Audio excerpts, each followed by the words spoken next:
할렐루야.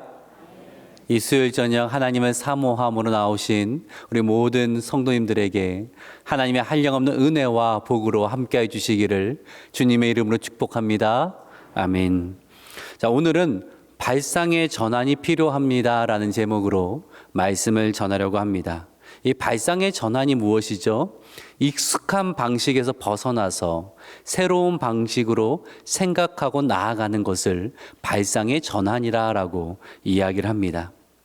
이 듣기는 참 좋은데 사람들은 의외로 새로운 방식을 택하여 가는 것을 그렇게 선호하지 않는 경향이 있습니다. 왜냐하면 익숙한 것은 나에게 편안함을 주거든요.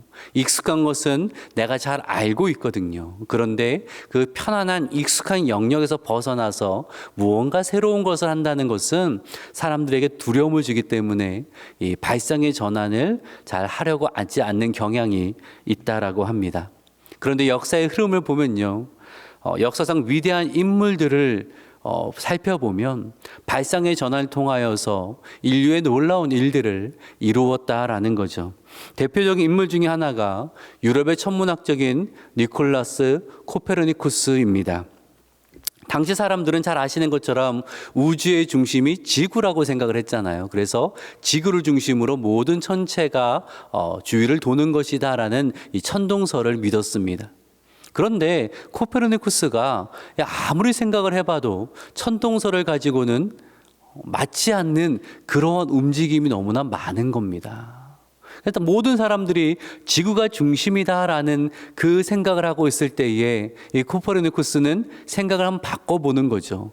만약 지구가 중심이 아니라 태양이 중심이면 어떨까? 라는 생각을 해서 거기에 맞춰서 하나씩 살펴보니까 지동설을 중심으로 하면 많은 이 천체의 움직임이 설명이 되더라는 것입니다. 그래서 이것을 이야기하게 됐었죠. 우리에게도요, 발상의 전환이 필요할 때가 있습니다. 익숙한 것을 벗어나서 믿음의 시각을 가지고 새로운 길을 걸어가야 할 때가 있다라는 거예요. 그래서 저는 이렇게 말씀드리고 싶습니다. 우리에게 믿음의 발상의 전환이 필요합니다. 오늘 본문에서 그 부분을 살펴보려고 합니다. 바울의 에베소 사역을 이제 시작을 하고 이야기를 이어가는데 분명히 그에게 어려움들이 있었습니다. 사람들의 시각에서 보면 참 어려운 일들이었지만 그는요, 믿음의 발상의 전환을 통하여서 담대하게 또 신실하게 하나님의 일을 감당함으로 놀라운 사역의 열매를 거둘 수 있었다라는 것을 우리는 볼 것입니다. 이걸 통하여서 우리에게도 믿음의 발상의 전환이 일어나서 우리에게 익숙한 것, 우리가 잘 알고 있는 것에만 머물러 있는 것이 아니라 하나님 말씀을 따라서 믿음으로 결단하고 믿음으로 나아가게 되어지는 귀한 결단이 있는 이 밤이 되기를 주님의 이름으로 축복합니다. 아멘. 바울이 에베소에 들어가서 사역을 하는데요, 여러 서적들을 보니까 그때가 한 5월 정도 되었을 것이다 라는 설명이 있었습니다. 이 5월은요, 에베소에서 아데미 여신을 섬기는 큰 제사, 축제가 있는 때라서 각지의 많은 사람들이 에베소로 모여드는 그러한 시기였습니다.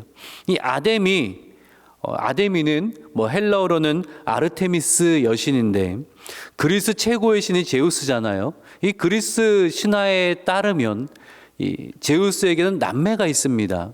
아들 아폴로가 있고 딸이 아데미입니다.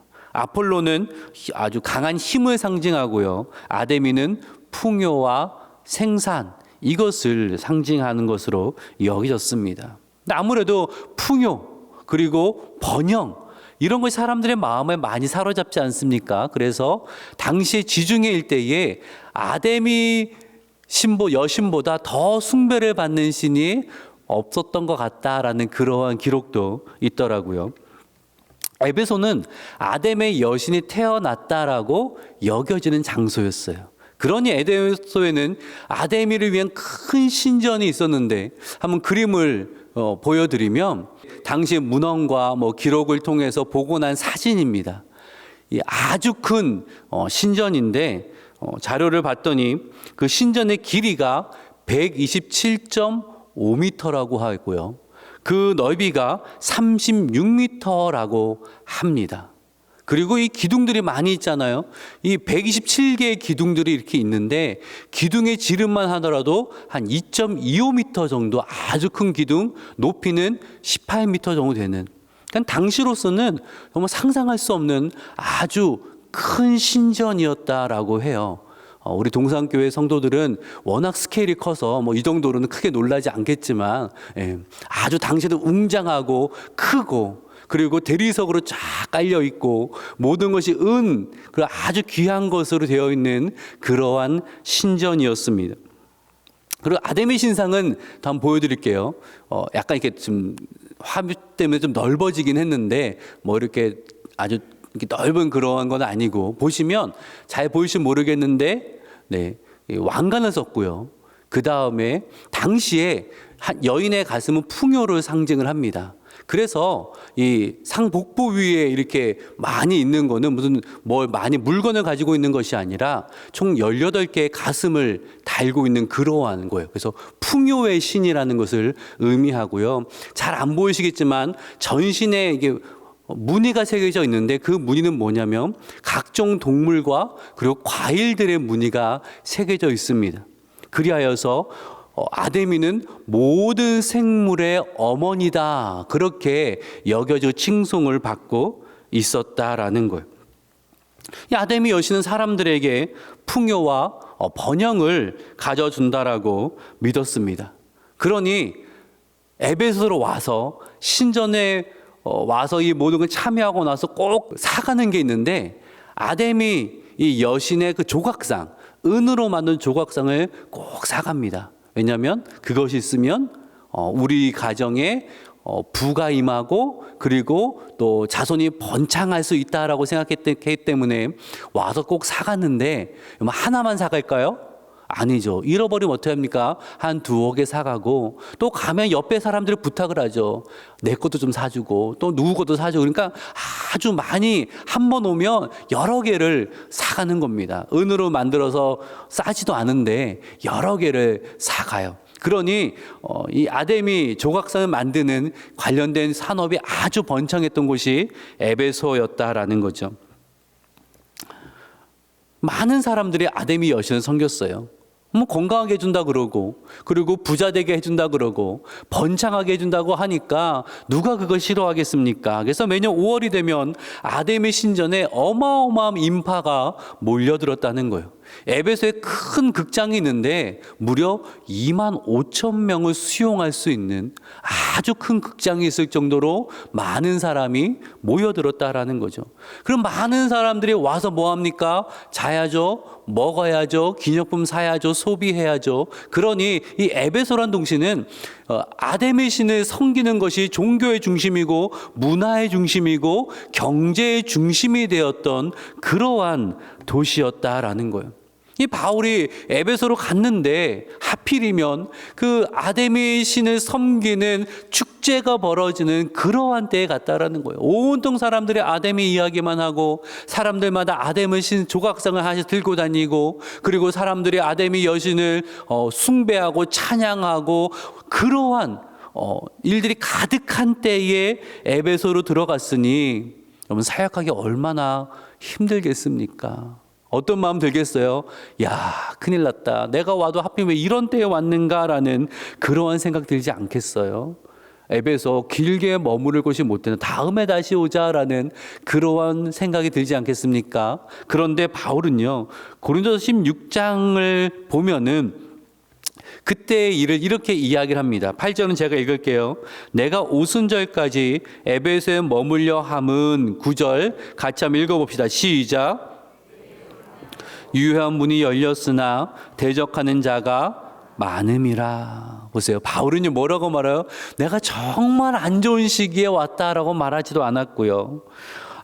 아데미 그 여신 숭배가 내 사역에 너무나 방해가 많이 되었다라고 말한 것도 아니고, 뭐라고 말해요? 내게 광대하고 유효한 문이 열렸다라고 말하고 있는 거예요. 무슨 말입니까? 나에게 큰 기회가 왔다. 그래서 내가 더 머물려고 한다라고 이야기를 했다라는 거예요. 사람들은 대적들이 많아 어려움이 많지 않습니까? 라고 말 때 바울은 뭐라고 말하냐면 나에게 큰 기회가 열렸습니다. 생각이 다른 겁니다. 보통 사람들은요, 아담의 여신을 숭배하는 사람들이 북적대니까 참 사역하기 힘들겠다라는 생각을 하지 않았겠어요? 근데 바울은 바꾸어 말합니다. 아유, 보니까 복음 전할 사람이 정말 많습니다. 이렇게 말하는 겁니다. 내가 이 사람들 다 만나려면 세계 여러 각국으로 가서 만나야 되는데 마침 축제라 이렇게 한 자리에 다 모여 있으니 이거 얼마나 좋은 기회입니까? 나에게 큰 기회가 왔습니다. 복음 전하기 좋은 기회입니다. 그렇게 이야기를 했다라는 거예요. 맞잖아요. 아담이 여신을 섬기기 위해 많은 사람이 모였으니 뭐 방해도 많고 여러 어려움도 있었습니다. 오늘 본문 뒤에 일어난 일이긴 하지만 이 사도 바울의 사역으로 인하여서 이 아담의 그 조각상을 만드는 일이 타격을 받자 이 사람들이 때로 모여들어 소동을 크게 일으키는 그런 어려움도 있었거든요. 그런데요, 사고를 전환하니까 복음 들어야 할 사람들인 거예요. 저 사람들이 나를 방해할 사람들이 아니라 저 사람들도 복음 들어야 되는 사람들이라는 거죠. 복음을 반대하고 모르는 사람이 많을수록 뭡니까? 내가 할 일이 많구나라는 생각을 하게 되었다라는 거예요. 사랑하는 여러분, 우리에게요, 믿음의 발상의 전환이 필요합니다. 저희 신방을 이렇게 하다 보면 또 이야기를 나누다 보면 특별히 여성도님 중에서 저에게 기도 제목을 이렇게 부탁할 때가 많이 있습니다. 목사님, 우리 남편이 불신자입니다. 위해서 좀 기도해 주세요. 그 얘기를 듣고 함께 기도하죠. 근데 오늘 말씀을 묵상하면서 불신자라는 이 용어보다 미신자라고 하면 어떨까라는 생각이 들더라고요. 미신자니까 미신을 믿는 사람이다 그런 이야기가 아니고 아닐 미자를 써서 미신자. 자 보세요. 아닐 미자는 저 한자어를 잘 보시면 상형 문자인데 끝이 가드란한 이 작은 가지의 모양을 본떠서 만든 것이 아닐 미입니다.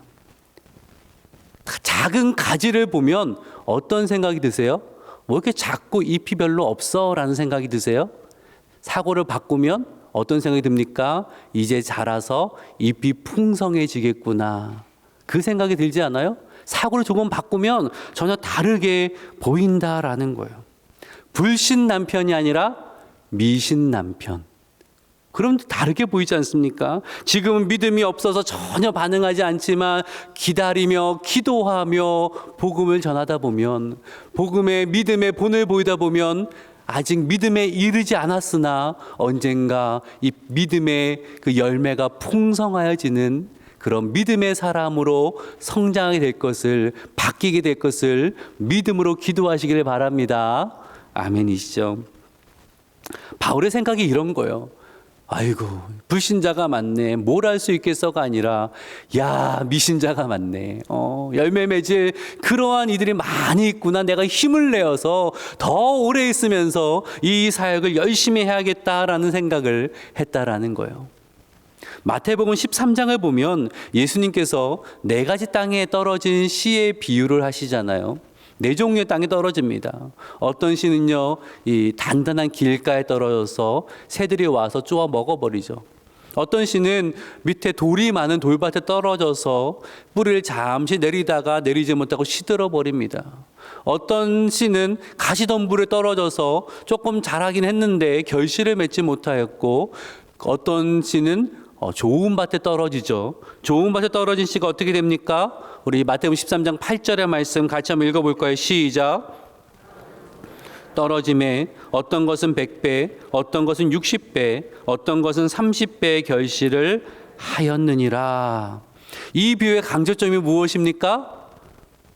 우리가 잘 아는 것은 씨가 어떤 땅에 떨어지냐에 따라 결실이 달라진다라는 거죠. 그래서 우리가 많이 묵상한 것은 나의 마음은 어떠한가, 내 마음밭은 어떠한가라는 것을 우리는 많이 묵상을 합니다. 중요한 적용점이에요. 근데 우리가 놓치지 말아야 할 또 하나의 귀한 적용점이 있습니다.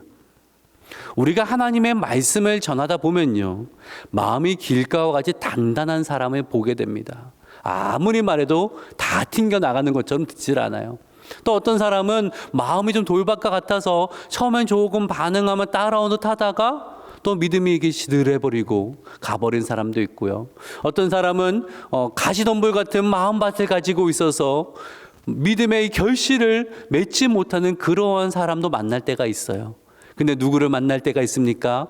좋은 마음밭, 하나님이 준비해 놓은 그러한 사람을 만날 때가 있어요. 그러면 몇 배의 결실을 맺는다? 100배의 결실을 맺는다. 이거 손해보는 겁니까? 아니, 이런 이득이 어디 있습니까? 뭐 돌밭 같은 사람도 만나고 가시덤불도 만나고 뭐 단단한 길거도 만나지만요, 뭐도 만나요? 좋은 밭에 만난다니까요. 좋은 밭에 만나면 30배, 60배, 100배의 결실을 맺게 된다니까요. 그러니 오늘도 그것을 기대하면서 기도하고 나아갈 수 있는 거예요. 얼마나 이것이 큰 이득입니까? 바울은 에베소에 있는 많은 사람들을 봐요. 자신을 대적하는 사람도 많이 있었습니다. 하지만 확신한 것은 하나님이 예비하신 영혼이 있다. 하나님이 준비시켜 놓은 영혼이 있을 것이다. 그러니 분명히 이곳에서 100배의 결실을 나는 맺게 될 것이다 라는 그 생각을 했다라는 거예요. 그리고 정말 놀라운 결실을 맺죠. 우리 사도행 19장 17절부터 19절까지의 말씀을 한 절씩 교독하고 마지막 절 합독해 볼까요? 17절 제가 있습니다. 에베소에 사는 유대인과 헬라인들이 다 이를 알고 두려워하며 주 예수의 이름을 높이고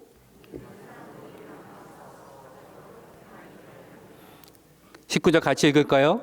또 마술을 행하던 많은 사람이 그 책을 모아가지고 와서 모든 사람 앞에서 불사르니 그 책값을 계산한 즉 은 5만이나 되더라.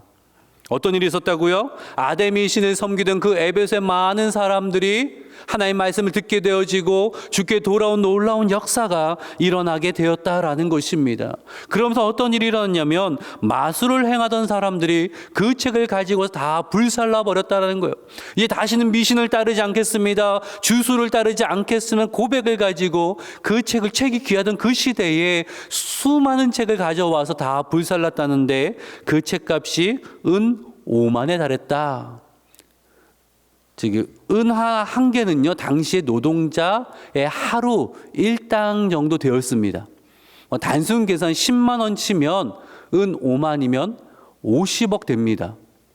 뭐래도 안 놀라시죠? 50억 정도야 뭐 그거 없습니까? 하는 그러한 눈으로 저를 보시는데 50억에 해당되는 엄청난 이 많은 책을 다 불살라버리고 나는 이제 믿음으로 살겠다라는 이 믿음의 열매가 맺히고 회개의 물결이 일어나게 되었다라는 거예요. 그러면서 20절을 보면 누가는 이렇게 에베소 사역을 이야기하는데 우리 20절의 말씀을 같이 한번 읽어볼까요? 시작. 이와 같이 주의 말씀이 힘이 있어 흥왕하여 세력을 얻으니라. 아멘. 누가는 이것을 전하고 싶은 겁니다. 하나님의 말씀이 힘이 있어 흥왕합니다라는 이것을 전하고 싶은 겁니다. 당신은 무엇을 보고 있습니까? 당신은 로마 황자의 그 권력을 보고 있습니까? 당신은 사람들의 힘을 보고 있습니까? 당신은 안 좋아진 상황을 보고 있습니까? 바울은 하나님의 말씀의 능력을 보았습니다. 하나님의 말씀이 힘이 있어 흥왕하여 세워지는 것을 바울은 바라보았고 그 놀라운 역사를 경험하였다는 것입니다. 여러분은 무엇에 익숙해 있습니까? 혹시 상황에 익숙해져 버리고 세상의 상식과 세상에 말하는 것들에 익숙해져서 말씀의 능력을 바라보지 못하고 믿음의 역사를 소망하지 못하고 그렇게 세상에 흘러가고 있지는 않습니까? 여러분에게 믿음의 발상의 전환이 필요합니다. 여러분의 생각이 바뀌어야 합니다. 이 이야기를 우리에게 하고 있다라는 거예요. 사랑하는 여러분, 여러분 지금 무엇에 익숙합니까? 남들이 안 된다고 하니까 그래 안 되겠지. 다 이렇게 가야 된다니까 그래 그렇게 가야겠지. 하나님 우리에게 오늘 도전하시는 거예요. 익숙한 생각을 좀 내려놓고 하나님의 말씀에 따라 때로는 무모해 보인다 할지라도 사람들이 왜 그러냐 말한다 할지라도 하나님 말씀의 능력을 믿고 그 길을 걸어가지 않겠느냐고 우리에게 귀한 도전을 주고 있다라는 거예요. 이 믿음이 있었기에 바울은요, 에베소에서 정말 열심히 성실하게 사역을 합니다. 8절부터 10절의 말씀을 보면요. 자, 8절을 보세요. 바울이 회당에 들어가 석 달 동안 담대히 하나님 나라에 관하여 강론하며 권면하되, 무려 회당에서 3개월 동안 말씀을 가르쳤어요. 근데 결과가 뭐예요? 9절을 보니까 어떤 사람들은 마음이 굳어 순종하지 않고 무리 앞에서 이 도를 비방하거늘. 세상에 3개월 동안 하나님 말씀을 가르쳤는데 사람들이 오히려 반대하고 비방했다라는 것입니다. 그래서 바울이 어떻게 했습니까? 바울이 그들을 떠나 제자들을 따로 세우고 두란노 서원에서 날마다 강론하니라. 그러면서 2회 동안 이같이 하니 아시아에 사는 자는 유대인이나 헬라인이나 다 주의 말씀을 듣더라. 우리가 잘 많이 들어본 두란노 서원에서 매일같이 말씀을 전했다라는 거예요. 이 두란노 서원에 대한 좀 이해가 좀 있으셔야 됩니다. 그래야 이 말이 의미하는 바가 뭔지를 더 잘 아실 수가 있어요. 이 두란노는 사람 이름이에요. 당시 매우 유명한 강사이자 철학자이고 돈을 많이 모은 사람이에요. 그러하여서 자신의 이름을 딴 건물을 하나 지은 겁니다. 건물주예요. 근데 그 건물의 이름이 무엇이냐면 두란노 서원이었어요. 두란노 서원. 그럼 바울은 어떻게 이 두란노 서원에서 강론을 할 수 있었을까요? 바울이 에베소에 있을 때에 사례비를, 이렇게 생활비를 받지를 않았어요. 사례비를 받지 않는 것이 말씀에 따른 것이기 때문이 아니라, 당시 에베소에는요, 돈을 받고 도를 가르치는, 철학을 가르치는 그런 철학자들이 많이 있었거든요. 그러니 바울이 사례를 받으면서 사역을 하려다 보니까 오해를 사겠던 거예요. 아, 너도 그런 사람 아니냐? 너도 돈 벌기 위해서 예수에도 새로운 철학을 우리에게 알려주는 거 아니냐라는 그러한 오해를 사면 이 복음을 바로 전할 수가 없잖아요. 그러니까 그런 오해를 사지 않기 위하여서 그도 낮에는 열심히 천막을 제작을 하면서 돈을 벌고 또 틈틈이 말씀을 전하고 사역을 했다는 건데, 자, 그렇기 때문에 이 말씀을 전할 시간적 여유도 많지 않았고요. 또 어떤 공간을 마련할 수 있는 그러한 재정적인 여유도 많지 않았습니다. 근데요, 당시 사람들이 쉬는 시간이 있어요. 뭐 지금도 중동에는 좀 낮잠을 자는 시간이 긴다고 하는데, 한 오전 11시에서 오후 4시까지는 다들 집에서 무더운 시간에 쉬는 시간이었다라고 합니다. 그러니 그 시간에는 다들 쉬느라고 돌아다니질 않아요. 두란노 서원에도 그 시간이 비는 겁니다. 그래서 두란노 서원을 택하여서 내가 여기를 쓰겠소라고 언제 동안 남들이 다 쉬는 이 한 11시에서 오후 4시 그 사이에 동안 내가 좀 쓰겠습니다. 그렇게 해서 거기를 빌리게 되었다라는 거예요. 빌려서 매일같이 거기서 말씀을 강론하는데, 그럼 처음에 사람들이 많이 왔겠습니까? 다들 쉬는 시간인데, 다들 집에서 낮잠을 자고 집에 있는 시간에, 그러면 그때 가봐야 그 시간에 몇 명이나 왔겠어요. 처음에는 뭐 한두 명 정도 앉아서 말씀을 들었을 거예요. 근데 바울이 포기하지 않아요. 한두 명이 있다도 열심히 말씀을 강론하는, 매일매일 말씀을 강론했다는 거예요. 그러면서 조금씩 더 오고 그렇게 2년 동안 그렇게 말씀을 강론했더니 그 주에 많은 사람들이 하나님 말씀을 다 듣게 되었고, 그 말씀의 역사가 아까 조금 전에 살펴봤던 놀라운 회개와 믿음의 역사가 일어나게 된 것이다. 그렇게 성경 우리에게 알려주고 있는 거예요. 우리는 너무 쉽게 바울이니까 뭐 아까 말씀을 읽었더니 뭐 놀라운 능력이 나타났으니까 그랬겠지. 뭐 바울의 뭐 손 쓴 것만 받아도 뭐 그것만 가져도 귀신이 뭐 몸 치유가 되어지는 그러한 능력이 있으니까 그런 놀라운 역사가 일어났겠지. 그렇게 너무 쉽게 치부하고 넘어가서는 안 된다라는 거예요. 무려 2년 동안 사람이 있든 없든 바울은 쉬고 싶지 않겠습니까? 그도 쉬고 싶지, 하지만 그 시간에 쉬지 않고 매일매일 말씀을 강론하는 그 신실함을 통하여서 하나님의 때에 하나님의 열매 맺게 하시는 것을 볼 수 있었다. 이것을 우리에게 증거하고 있는 것입니다. 갈라디아 6장 9절의 말씀을 같이 한번 읽어볼까요? 시작. 선을 행하되 낙심하지 말지니 포기하지 아니하면 때가 이름에 거두리라. 아멘. 선을 행하지만 낙심할 수도 있어요. 왜요? 하루하루의 수고가 무의미해 보이는 거예요. 기도에도 변화가 없고 섬겨도 변화가 없는 것 같고, 내가 사랑하는 누구를 주께로 인도하길 원하는, 내가 수년 동안 기도하고 또 그런 총동원 전도주일이 되면은 그렇게 권면도 해봤는데 아무런 변화가 없는 것 같고, 그러면 낙심이 드는 거죠. 근데 바울이 뭐라고 말합니까? 포기하지 아니하면 때가 이르면 거두리라. 때가 이르면 거두리라.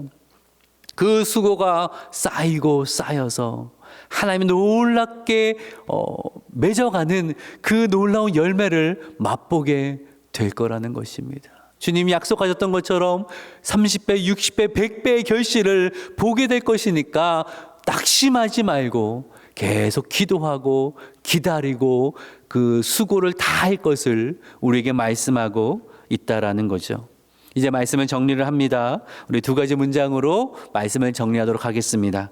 우리 첫 번째 문장 같이 한번 읽어봅시다. 시작. 믿음의 발상의 전환이 필요합니다.